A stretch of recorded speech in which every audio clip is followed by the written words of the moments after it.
Iar pe lângă bombardamentele masive cu care se confruntă în fiecare zi, ucrainenii încep să simtă asprimea iernii. Și haideți să ne uităm pe hartă, pentru că știm care sunt temperaturile. De exemplu, în Kiev, doamnelor și domnilor, sunt minus 2 grade Celsius în acest moment, iar în Liov, acolo lângă granița cu Polonia, este minus 1 grad Celsius. Și a început să ningă în mai multe regiuni din Ucraina, doamnelor și domnilor. În mai multe locuri este de asemenea și la Poviță. Multe zone din Ucraina sunt însă fără curent și aș vrea să vă arăt o hartă de la partenerii noștri de la CNN, care ne arată exact unde sunt în acest moment regiunile în care nu există curent, apă caldă din cauza atacurilor masive. Regiunile roșii pe care le vedeți în acest moment pe hartă și vedeți Jitomir, Ternopil, Lvov, de asemenea Sami, ei bine, în aceste zone roșii nu există curent și nici apă caldă. În zonele verzi,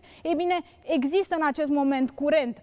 În Harkiv, peste 90.000 de consumatori casnici nu au curent. Sami, așa cum vă spuneam, este o altă regiune fără curent și în Ternopil, aproximativ 90.000 de oameni, mai exact în această zonă, nu au electricitate. Astăzi, rușii au bombardat Naftogaz, care este cea mai mare companie națională de petrol și gaze din Ucraina. În această situație, milioane de ucraineni își vor părăsi din nou casele și vor pleca spre Polonia, România și alte țări vecine. Și aș vrea să vedem câți bani au fost cheltuiți până în acest moment de către Guvernul României, mai exact de către IGSU, pentru întreținerea refugiaților. Și mă refer la hrană și cazare, doamnelor și domnilor. 373 de milioane de lei. Ce înseamnă acest lucru în euro? Ei bine, aproape 75 de milioane de euro.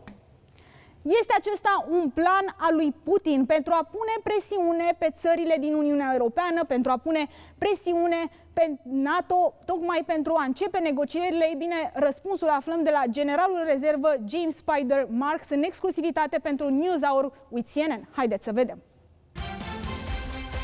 How can we be sure that this will not happen again and that more lives will be taken? We cannot ensure that this will not happen again. Let's look at what we know right now. Let's very deliberately walk through what we think we know right now. Clearly, something happened in Poland. Lives were lost in Poland, and thank goodness there were not a lot of lives. But still, 2 lives lost are a tragedy, and you'd love to be able to prevent that. This is warfare, and there are no complete solutions that will prevent these kinds of occurrences. I'm not going to call it an accident, and I'm not going to call it completely unintentional. One of those missiles, either fired by the Ukrainians or fired by the Russians, landed in Poland. That's a tragedy. There are no guarantees that that will not occur again. If Putin were to use a nuke or any form of weapons of mass destruction, I suspect that what NATO would do is that it would respond with a military force led by a U.S. commander on the ground and commit that force on the ground in Ukraine and would go after the Russian forces. Those Russian forces would be slaughtered within 96 hours. Putin has done a very effective job of weaponizing energy, weaponizing food, and weaponizing security. Do you think Putin could ever attack a country like Romania? He could. He's got the capability. Is he going to? Absolutely not. I think Putin understands that there's a legitimate position for him to have a negotiating position, because in his mind, he's in a position of power. Zelensky also feels that he's in a position of power. I think there is an opportunity for negotiation. It's very, very difficult because President Zelensky wants to achieve a complete Ukraine. I don't know that that's doable, but those are the discussions that need to take place.